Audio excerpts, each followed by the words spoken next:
Dis vir my en Kiewit 'n groot voorreg om vandag saam met u te kan aanbid.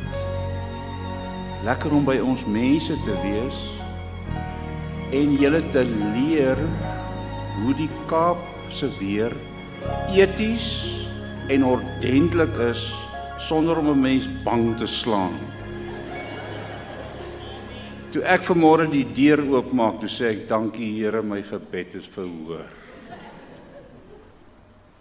Ons het verlede naweek goeie naweek gehad by die streekskampvergadering van Noordwes daar by Leeuwspoor. Maar ek moet vir u sê, my gebedslewe het baie oefening gekry. Hier na die aandse kant as daai donder weer begin opsteek. O mense. En Kiewit het nie pille daarvoor nie. Niks. Ek luister vanoggend, dankie vir vanoggend se program. Dit was nou regtig inspirerend, was dit nie? Ek sê nog al die jare, die beste manier om van mense disippels van die Here te maak, is om hulle te bevriend. Bevriend mense. Maar ek moet vir julle sê, ek dink my rekord oortref die 3 jaar. Hoe lank het Hendrik gesê, hy studies 3 jaar met mense, né?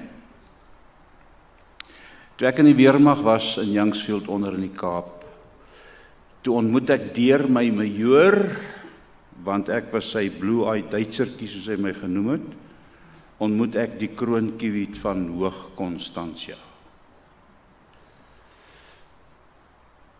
Sy weet nie, ek was 'n adventis, op daardie stadium was ek uit die kraal.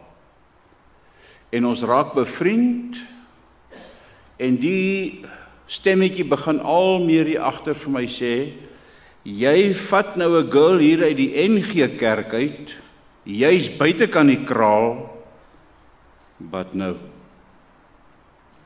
En op 'n dag toe verduidelik ek vir haar van die adventiste. En sy, na paar studies, het leraar Jannie van Sail haar op Nylstroom in die kerkie gedoop. Ons was 3 jaar hierbo gewees. En vir die afgelope 48 jaar gee ek vir Kiewit Bybelstudies. Maar ons het 'n probleem, ons kom nie verder as die boek Hooglied nie. So as iemand 'n studie wil hê oor Hooglied, kom vra vir ons ken hom amper uit ons koppe uit. Toe ek hoor, ek moet hier by julle kom preek, toe tog ek maar Philadelphia, dit lei 'n klokkie, was dit nie een van die briewe in Openbaring nie. En toe gaan kyk ek hierdie week, ons het so bly plek hier in Wierda Park gekry, en ek gaan lees daar in Openbaring 3, vers 10, ek gebruik soos julle seker alweer die boodskap, ek is baie lief vir die boodskap, die 2020 vertaling is ook vir my 'n wonderlike vertaling, baie goeie vertaling om te hê se mense te deur. En ek gaan kyk hier, en hier in vers 10, sê dit aan die brief aan Philadelphia, ek het julle gevra om nie moed te verloor nie, en julle het regtig vasgebyt tot die einde toe. God sal in 'n stadium elke mens op hierdie aarde toets. Daar gaan dinge gebeur wat swaar is. Ek dink daai gaan dit gekom, is dit nie? In hierdie baie moeilike tye kan elke gelowige maar weet, ek sal na hom kyk. Wow. As ek dit gelees het voor die tyd, het ons dit die tema gemaak. Vers 11, ek kom een van die dae na julle toe. Hou vas aan wat julle het, sodat niemand julle dalk potjie op julle pad om geestelike wenners te wees nie. Het julle geweet julle het so 'n brief gekry? Julle moet hom weer gaan lees. Julle is vasbuiters, volgens Openbaring. Dit voel baie daar vir ons of die lewe 'n oorlewingsstryd geword het in hierdie ou de mekaar wêreld, nee. Vanaand as 'n mens nog bietjie ouer word, ek en Lera Dion staan vanoggend daar in gesels daar buite, ons was klasmaats op Helderberg, ons kom 'n lang pad saam. En hy sê, Wyn, ons kom deesdae agter daar skete en pyne wat daar nie voorheen was nie. Toe wil ek vir hom sê, soos ek verlede naweek vir die mense gesê het, jy weet, as jy oud word, is as jy buk om jou skoenveters vas te maak en terwyl jy daaronder is, wonder jy, wat kan ek nou nog doen terwyl ek hier is? Dan weet jy die ouderdom het gekom. En ons bly in hierdie deurmekaar wêreld, nee. En ek hou so van Alba Bouwer se beskrywing van die lewe. En dis vir my baie veelzeggend, hoor wat sê sy. Sy sê die lewe is al te veel soos die bergwater wat hier langs die huis in die vooraf kom. Stel julle self voor. Dit werskaf al jemmers vorentoe. Daar is nooit stilstaan nie. Daardie stroomwater loop. Sy sê, en as 'n mens jou geloof in die Here nie het nie, sal daai water jou later aan so deurmekaar spoel, dat jy onderste bo die ewigheid induiwel. En dis naastenby wat Jesus vir sy disippels 2000 jaar gelede gesê het, toe hulle hom gevra het, wat die tekens van die einde gaan wees. Luister wat sê die Here, Matteus 24 vers 21. Die hele wêreld gaan heeltemal deurmekaar gekrap word. En 'n mens wonder, kan hy nog meer deurmekaar gekrap word? Mense sal swaar kry soos nog nooit tevore nie. En as hulle kan uithou tot die einde, sal dit net wees. En dan sê Jesus, gelukkig sal God die einde op die regte tyd laat kom. Anders sal niemand dit haal nie. Wonderlike belofte van die Here, né? En dan in vers 12 sê die Here vir hulle, julle moet egter nooit God se hand los nie, nooit nie. En ek kan vanmôre net hier voor u staan en sê, liewe broers en susters, jong mense, vriende, moet nooit ooit die Here se hand los nie. Want as die Here jou hand vashou, is jy op sy pad. Vir baie van ons het die lewensseisoene al vinniger begin aanstap. Ek sien gesigte vanoggend hier wat ek jare laas gesien het, en ek kan sien, nee, ons is op dieselfde pad, wat die seisoene begin aanstap. Dis nie meer soos ons jeugjare nie, né? Toe ons nie altyd geweet het, wat om met die oortollige energie te maak nie. Ek verlang party daarna. Die piekjare van 'n mens se lewe, wanneer die jonkheid en die bloed deur jou are jaag, en die spiere soepel en sterk is, wanneer lewenslus en vlugvoetigheid jou dansmaats is, en die dae te kort en die nagte te lank word, wanneer nice and easy en botox oorbodig is, toe jy goed kon weglê aan ma se stywe pap en karoolensies en nie 'n pondjie gewig opgetel het nie. Selfs later jare kon ons maklik die Kaapse wintervetjies afskud. Ons het 'n goeie winter agter die rug. Dan praat ek nie eers van die adrenalienverslawing van die liefde nie. Onthou julle, toe die kroonkiewit met sagte hande vir die eerste maal in jou gevat het, en jy jou dienswillig aan die liefde se hoendervleis en lighoofdigheid oorgegee het. Die liefde wat 'n man se bloeddruk deur die klankgrens jaag, As ek vandag Kiewit vashou, dan dink sy ek keer dat sy nie by die trappe moet val nie. En voor jy mooi tot verhaal kan kom, is die jeugdigheid en die vlugvoetigheid van vroeë jare mettertyd soos 'n paar vellies se sole deurgetrap. Jy besin nou meer oor die lewe, oor die vrae en bekommernisse wat bedags op jou werf kom tent opslaan, en snags so saam met die muurhorlosie se tikslaa jou laat wakker lê. Dis dan wanneer jy slaap, soos 'n man se leesbril, en onthou soek raak. Jy lê en dink aan jou kinders en jou kleinkinders. Wat die toekoms van hierdie wêreld vir hulle inhou. Wat se kans hulle het. En jy wonder so in die stilligheid of die pastor se pensioengeldjie sal kan oorleef as die kredietkaart teen inflasie se komrits kort asem raak. En jy lê in die stilte en herinner jouself weer hoe belangrik 'n positiewe lewensgesindheid is. Jy wil tog nie op jou ou dag soos 'n kermkat by die klaagliederekoor aansluit nie. Of op die tuinbankie eensaamheid se hand sit en vashou en na die se kantate gekerm en gesaanlik moet luister nie. En as jy so in die donker met die Here gepraat het, dan kom vat die slaap jou so onverwags, soos 'n sedasie inspuiting, nog voor jy met die groot asseblief Here versoeklysie klaar is.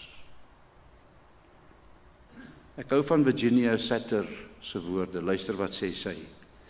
Life is not the way it's supposed to be, it's the way it is.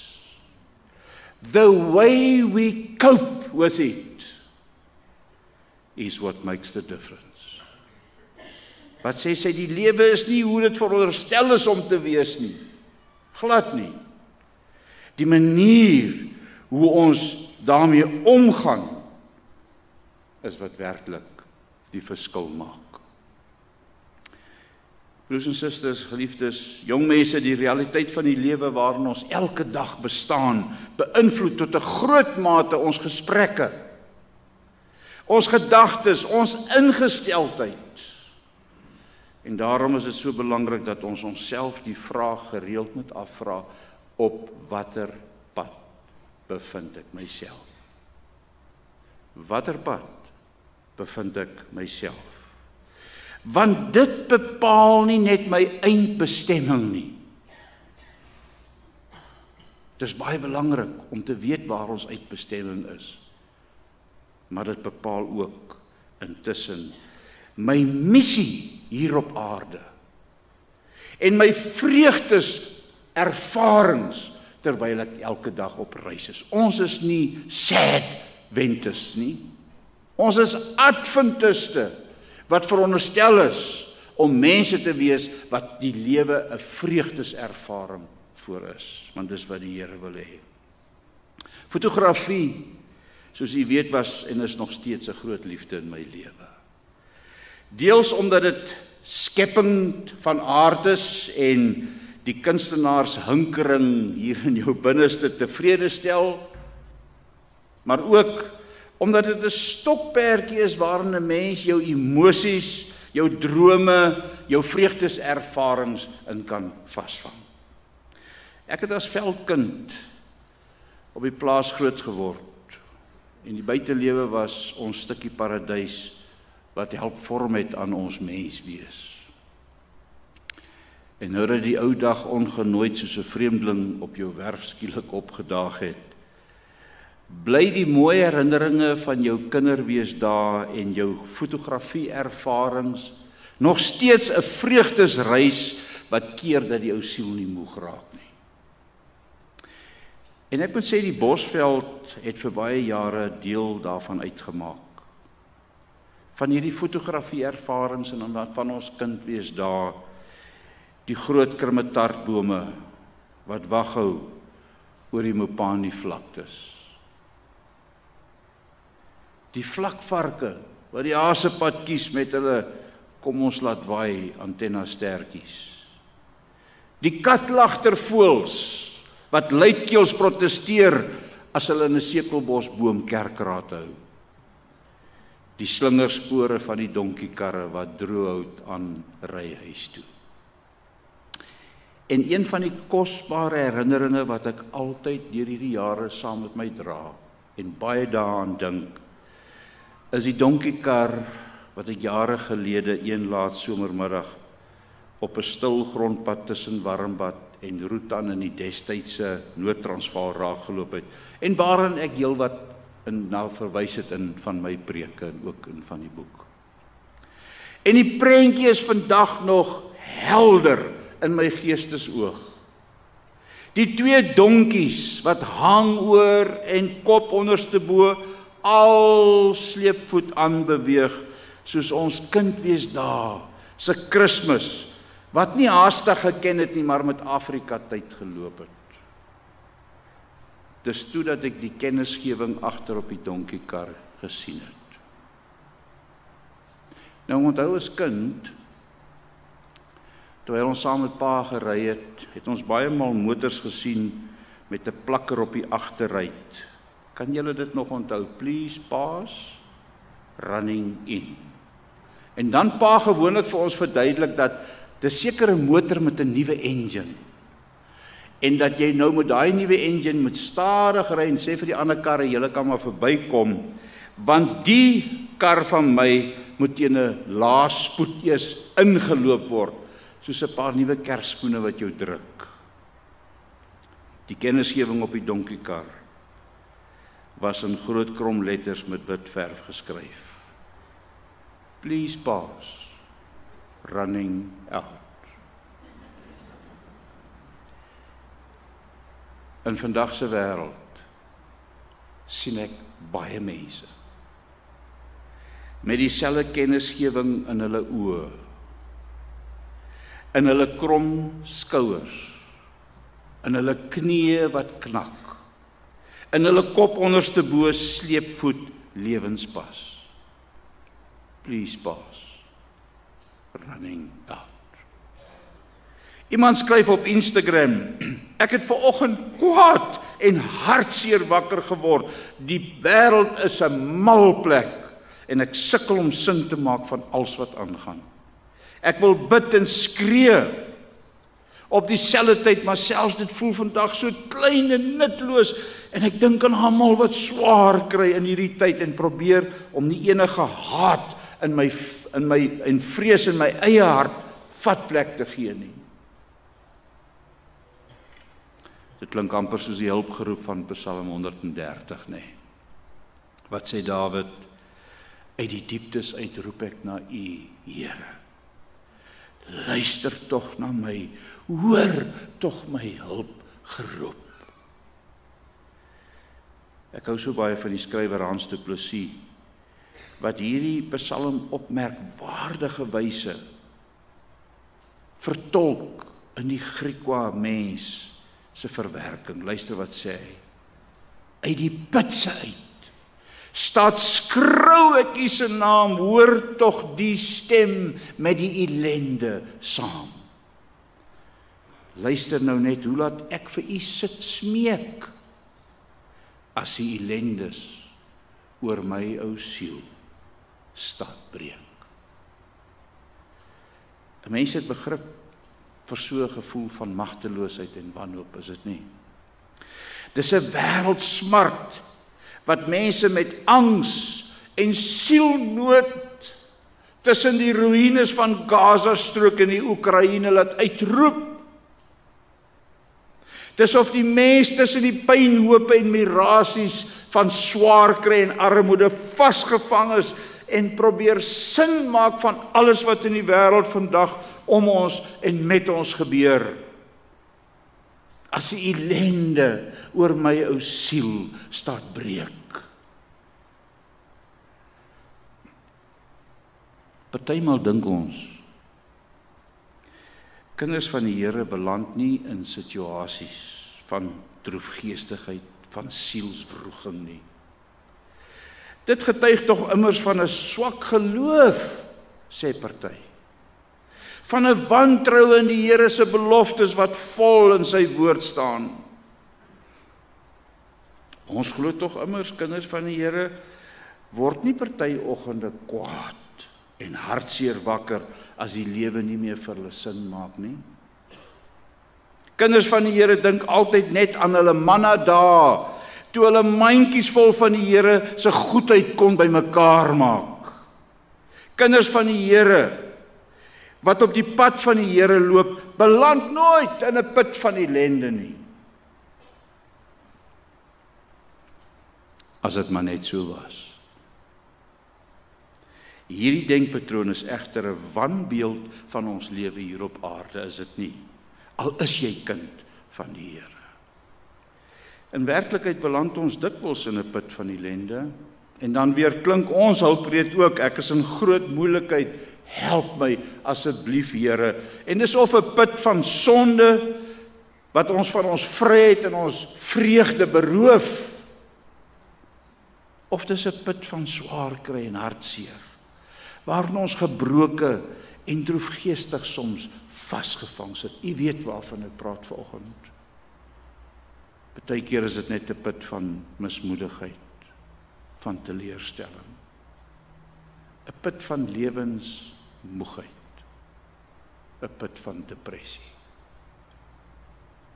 Tye wat ons vertroue en verwagtinge in die kerkleiers jammerlik teleurstel.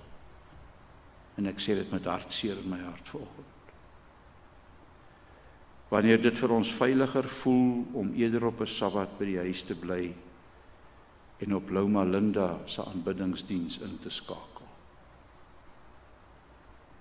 Tye wanneer ons in ons eie Mara-woestyn beland en ons lewenswater bitter proe. Tye wanneer ons wil omdraai en die Egiptiese volkslied uit volle bors sing. Daarom is dit so belangrik, geliefdes, dat ons perspektief in die lewe moet behou en elke dag ons pad saam met die Here loop. Die pad met 'n toekomshoop. Al pad met 'n toekomshoop. Onthou jy nog die belangrike beginsel waarin die pen van inspirasie ons herinner? Ek dink is weer in hierdie week se lesstudie gewees. We have nothing to fear for the future, except as we shall forget the way the Lord has led us and His teaching in our past history.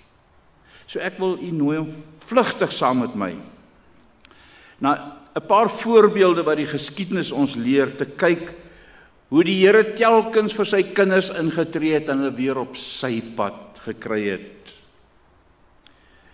Die Sabbatskoollesse oor die boek Exodus wat ons verlede kwartaal bestudeer het, was weer eens vir ons 'n kosbare reis, was dit nie? Ek hoop u dit ook so geniet. Wat ons daarin herinner het dat die Here se pad die enigste pad met 'n toekomshoop is, geen ander pad nie. En dit was vir my 'n kosbare les, al het ons dit al hoe baie maal gelees en al ken ons die storie, dat te midde van ons Egipte van sonde slawerny, te midde van ons onsekerheid en ons swaar kry, ons nie moet vergeet hoe die Here se pad dwars deur die geskiedenis 'n pad met 'n toekomshoop was nie. En as ek dink wat vir die kinders van die Here nog voor lê, dan herinner ek my aan die pen van inspirasie se beskrywing van die gespanne atmosfeer in elke Joodse huis tydens die nag van die 10de plaag. En dit het spesiale betekenis vir my, want in ons gesin is ek die oudste. Luister wat sê sy, die Vader, dis mense, dis kinders van die Here, dis mense wat die bloed aan die deurkosyne gesmeer was, en hulle is binne in die huis. Stel jouself voor. Die Vader wat die gesinspriester was, het die bloed aan die deurposte gestryk en saam met sy gesin in die huis ingegaan. Die paaslam is hastig en in stilte geëet. Bevrees het die mense gebid en gewag. Die hart van die eersgeborene, van sterk man tot klein jong kindjie, het met onbeskryflike vrees geklop. Vaders en moeders het hulle geliefde en eersgeborenes in hulle arms vasgehou by die gedagte aan die vreeslike slagting wat daardie nag sou plaasvind. Maar geen woning in Israel is daardie nag deur die doodsengel besoek nie. Die teken van die bloed, die teken van 'n heiland se beskerming was aan hulle deure en die verderwer het nie ingegaan nie. Wow. Deur die geskiedenis heen het die Here nog altyd in belang van sy volk opgetree. Nes hulle gedink het, alles is nou verlore, het die Here weer ingegryp. 40 jaar later slaan hulle kamp op, net voor die Jordaanrivier. Die beloofde land Kanaan lê net oorkant, waar onsekerheid op hulle wag, want dis 'n vreemde pad in 'n vreemde land. En om sake te vererger, is Moses, hulle ou staatmaker, vir oulaas teen Neboberg uit, met net die stilte wat saam met hom stap. En sy oë, wat oor die uitgestrektheid van die beloofde land bly soek, terwyl die wind vir die laaste keer sy spore doodvee. Onderin aan die voet van die berg, flitse warboel van gedagtes deur Joshua se kop. Beelde van die beloofde land en hulle spionasie-ekspedisie, byna 40 jaar gelede, doem nog helder voor hom op. Hy onthou hoe opgewonde die volk was, toe hulle met bewondering die groot tros druiwe sien, wat die verkenners uit Kanaan gebring het. En hoe party manne wat in Farao se kelders geskool is, al klaar begin planne maak het, om balies aan mekaar te slaan, sodat die rooi voggies met 'n man se woestyndors kan klaarspeel. En toe die verslag, die verpletterende verslag, van 10 van daardie spioene, en die leuns, wat die volk in opstand laat kom het. En asof hy van vooraf weer die murmurering en die klaagliedere van die volk beleef, die geweeklaag en gekerm wat tot dagbreek toe aangehou het. En die opstand wat die volgende dag gevolg het.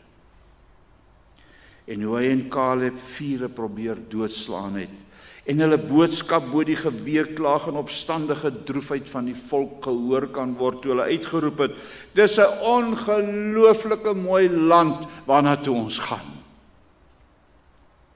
Dis 'n ongelooflike mooi land.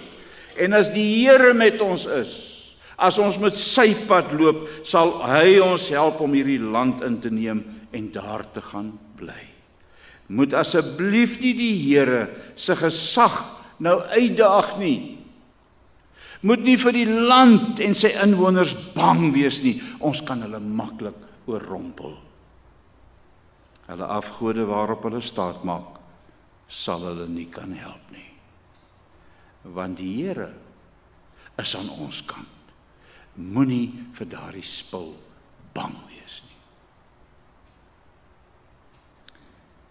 Hy onthou hoe hy later moedeloos vir Caleb gesê het, ons pleidooi val op dowe ore. Ons kan net sowel met die klippe gepraat het. En die woorde was skaars koud. Toe sien hulle hoe die volk klippe optel en in 'n woeste geskreeu soos besetnis op hulle afstorm. Gooi vrek, maak dood die verraaiers, hoor hy hulle nog skreeu. Hy het gedink, dis hulle laaste dag op aarde. En as dit nie was dat die Here tussen beide getree het om hulle moordaanslag te keer, het hy vandag nie hier onder aan die voet van Berg Nebo gesit nie.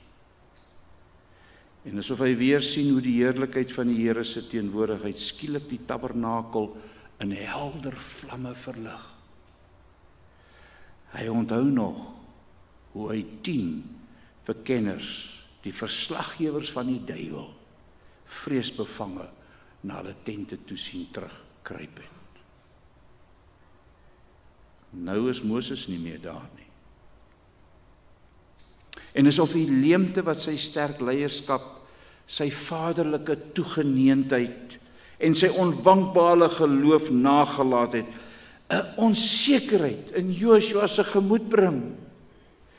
Sê nou, die volk tel weer klippe op. Dan kom die woorde van self, o Here, U weet ek is maar net mens. Die vreemde land teenoor kan die Jordaan is 'n onbekende pad, Here. Ek is nie waardig om Moses se plek vol te staan nie. Ek is bang vir die vreemde en die onbekende. Dis net U, Here, wat kan redding gee. En weet jy wat, om sake te vererger, was dit lente. En die tyd van die jaar wat die sneeu hoër op in die berge begin smelt het. En die spilwater wat afgekom het, het die walle van die Jordaanrivier oorstroom. En dit was onmoontlik om by die gewone druwe deur te gaan. Dit was weer soos 'n rooi see wat keer dat hulle nie die beloofde land kon ingaan nie. En toe praat die stem met Joshua. Want Joshua was op die pad van die Here met 'n toekomshoop. Luister wat sê die stem. Ek maak aan jou dieselfde belofte wat ek vroeër aan Moses gemaak het. Elke plek waardeur julle trek, sal ek aan julle gee. En hier kom die mooi deel. Ek sal by jou wees, Joshua, soos ek by Moses was. Ek sal jou nooit in die steek laat of jou alleen los nie. Wees sterk, vertrou my met alles. Liewe vriende, in hierdie deurmekaar wêreld, op ons pad na die beloofde land, huis toe, soos Dion vir ons gesing het,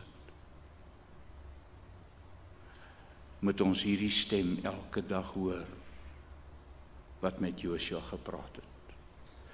Want die belofte is tot vandag toe nog dieselfde vir ons. Ek sal jou nooit in die steek laat of jou alleen los nie. Wees sterk, vertrou my met alles in jou. Dis die pad met 'n toekomshoop. Dis die Here se belofte vandag nog aan u en aan my. Ek sal jou nooit ooit in die steek laat nie. Die hele woord getuig daarvan. Gaan lees jy boek van Jesaja en ander boeke. Ongeveer 800 jaar later,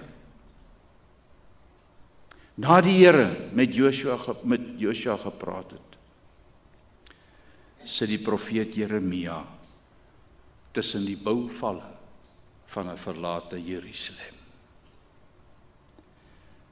Dit was in die ou Ooste die gebruik om klaag- of treurliede te sing wanneer daar onder andere 'n volksramp gebeur het. En so verwoord die profeet Jeremia in die boek Klaagliedere, waarvan Kim vanoggend gepraat het,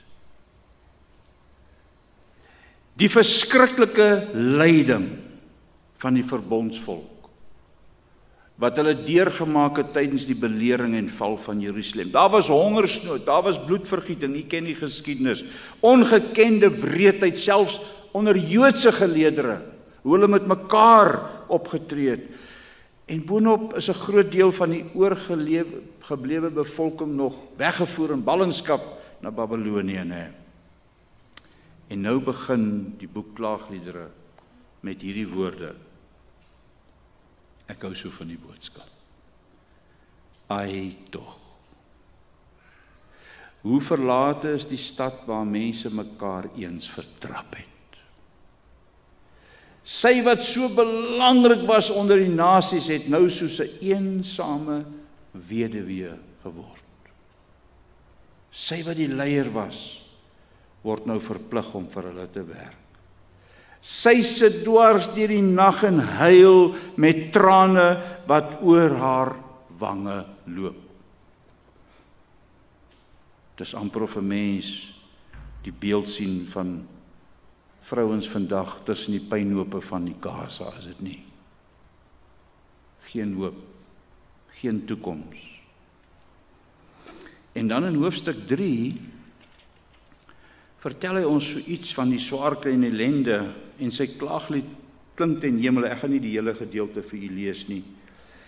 Hy het my skouers laat hang en my knieë laat knak. Please pass, running out. Hy het my met swaar kry en lyding in 'n hoek vasgedruk. Hy laat my voel asof ek wil doodgaan, dis of ek klaar dood is. Hy het my toegesluit. Ek het vergeet hoe dit is om gelukkig en tevrede te wees. Al my vertroue is weg. Ek verwag niks meer van die Here nie. Jo. My vrou sê partymal vir my, my ding, moenie so lank preek oor die klaagliedere nie, want die mense raak moedeloos. Hier kom vers 21. Hy kom. Die wending in hierdie klaagliedere. Soos 'n suurstofmasker vir iemand wat asemnood het. En dis vir my van die mooiste poësie in die hele Bybel. Luister wat sê hy. Vers 21, maar daar is net een ding wat my weer hoop laat kry. Die Here hou nooit op om vir ons om te gee nie. Ek dink vanoggend het ek hier op die skerm gesien, een van julle motto's is omgee, is dit nie? Hy hou nooit op om vir ons om te gee nie. Hy bly getrou, sy liefde het ons gespaar. Dit is goed om geduldig te wag vir die Here om ons te red.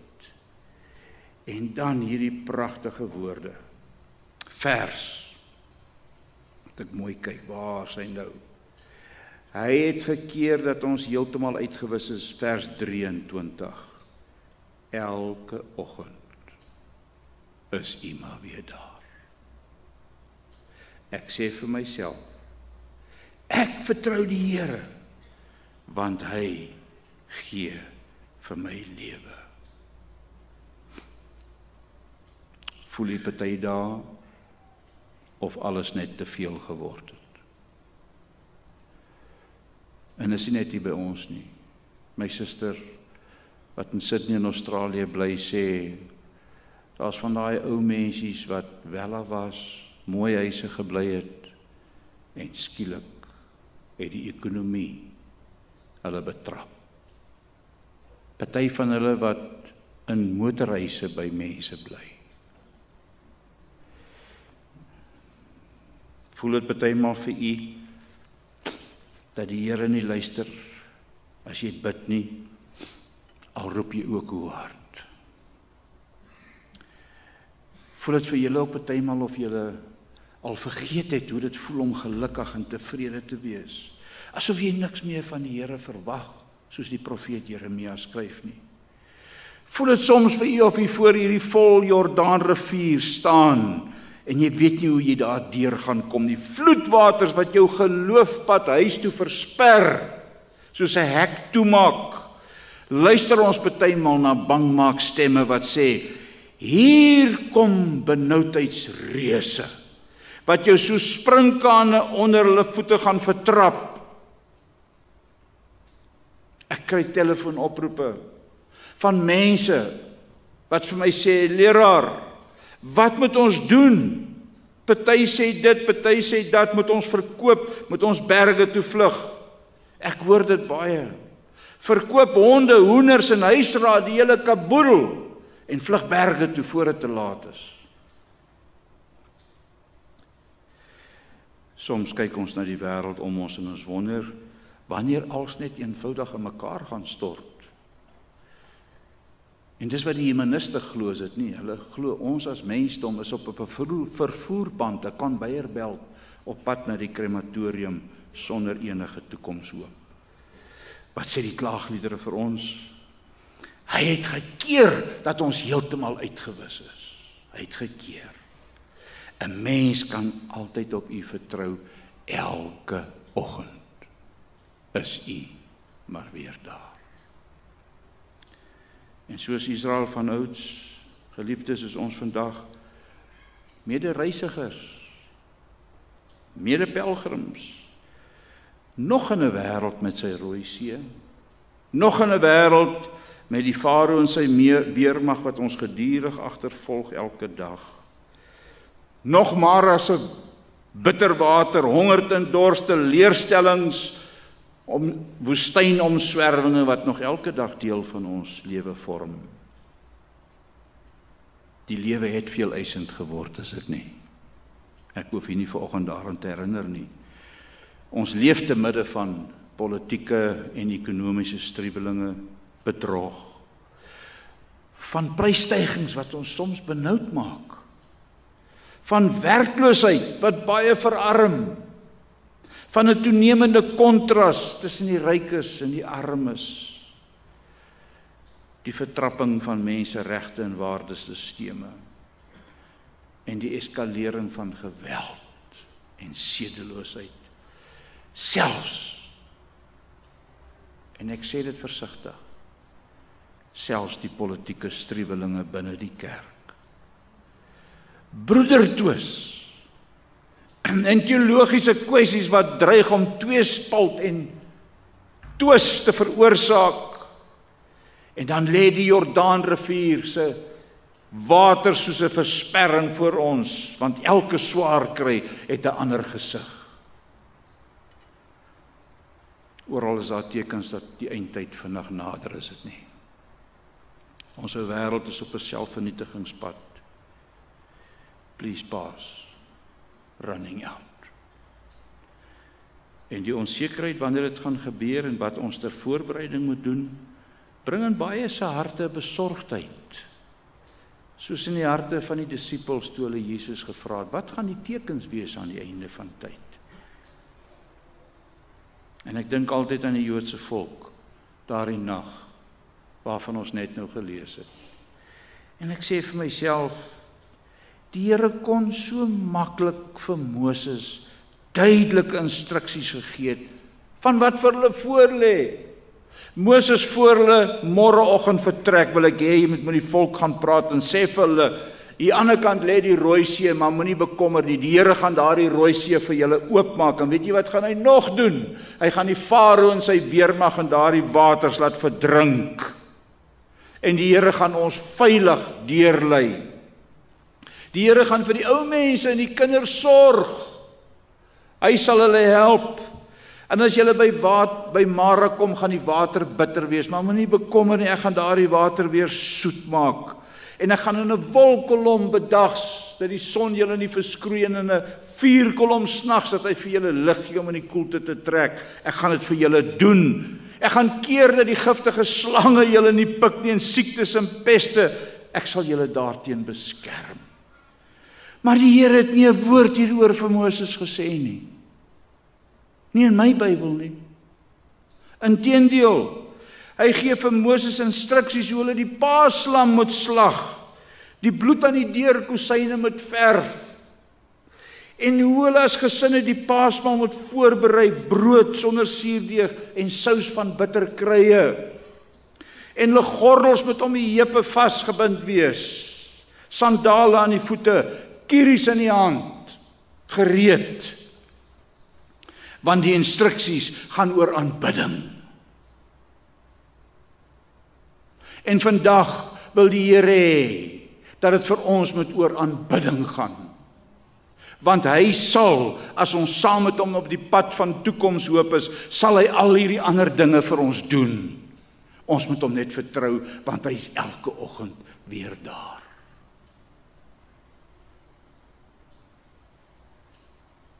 Ek wil vanoggend vir u sê, die God van die Jode in Egiptiese slawerny, die God van die Rooi See, die God van Moses en Neboberg, die God van Joshua in die Jordaanrivier, die God van Jeremia en die Jode in ballingskap, is nog steeds die God van sy kinders vandag. En soos Joshua van ouds voor 'n vol Jordaanrivier staan, wil ons ook baie daar sê, o Here, u weet ek is net mens. Ek is bang vir die vreemde en die onbekende. Dis net u wat kan redding gee. En as ons mooi luister, sal ons dieselfde stem met ons hoor praat. Ek sal jou nooit in die steek laat of jou alleen laat nie. Ons is amper klaar. Net voor sy kruisiging was Jesus sy voete, sy disippels se voete in die boefretrek. En die skrif sê vir ons, hy was sigbaar ontsteld. Hy was mens, hy het geweet wat vir hom voorlê. En tog het hy nie aan homself gedink nie, maar eerder aan die welstand van sy disippels. En die bekende skrifgedeelte Johannes 14 begin dan ook met Jesus se bemoedigende woorde aan sy disippels as hy vir hulle sê, moenie dat hierdie dinge julle te veel ontstel nie. En hy wil dit vandag vir ons sê, moenie laat hierdie deurmekaar wêreld julle te veel ontstel nie. Julle vertrou mos op God, vertrou my ook, skep moed, sê die Here vir hulle daar in die boefretrek. As die kennisgewing van ons lewe sê, please pass, running out, dan moet ons Jesus se kennisgewing oor en oor en oor lees, moenie dat hierdie dinge julle te veel ontstel nie, ek is hier by julle. En dan bemoedig hy hulle verder, my Vader het 'n huis, en daar is meer as genoeg plek vir julle almal. En ek gaan hom daar vir julle plek reg te maak, en dink net een oomblik, dink julle ek sou dit gesê het as dit nie so was nie, en as ek vir julle alles reg gekry het, kom haal ek julle om by my te wees. Waar ek is, sal julle dan ook wees. Julle weet eintlik goed waarna toe ek gaan en hoe om daar te kom. En arme Thomas, wat sê hy? Met alle respek, Here, ons ken nie eers die adres waarheen jy gaan nie. Hoe op aarde sal ons dan weet watter pad om te vat? En Jesus sê, toe laat ek dit so stel, ek is die pad. En my Vader is die adres.